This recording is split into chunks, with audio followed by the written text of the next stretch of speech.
closing their doors, mentions a new law that's set to kick in. It will force businesses to raise their minimum wage on April 1st and eventually pay workers $15 an hour. All right, I'm going to start with you, John.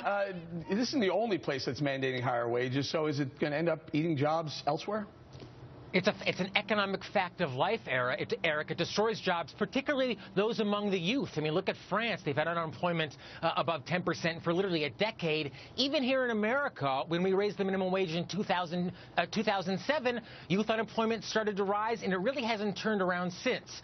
There's a moral argument here as well. This is a free country. You should be able to work for whatever you want and offer whatever wage you want. Government has no role in private voluntary relationships. Very good. Wayne, a typical restaurant has about 36% of its revenue going to labor, and they only take home about 4%. If you raise massively that labor cost, sometimes 40, 50%, as in Seattle's case, what are you going to do to profits?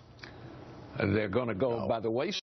They're going to go out of business if you can't raise your prices, and if you can't raise your, I mean, if you're in a restaurant business, they're a very mundane business, and I mean, if everybody's serving the same thing, and you're across the street from me, and you're serving hamburgers, and I'm serving hamburgers, we're both going to suffer. And what happens also to this one, Mr. Wan?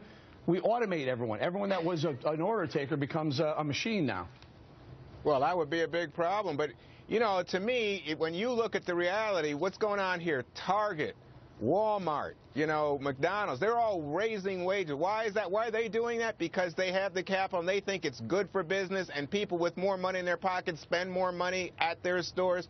There's not historically evidence to back up what you're all saying. Well, okay, the evidence historically is that raising the minimum wage does not destroy jobs. I want to get Lisa in here before we go, but one makes a good point, raise the wage. But how about when they raise it from the private sector? That's the place to do it.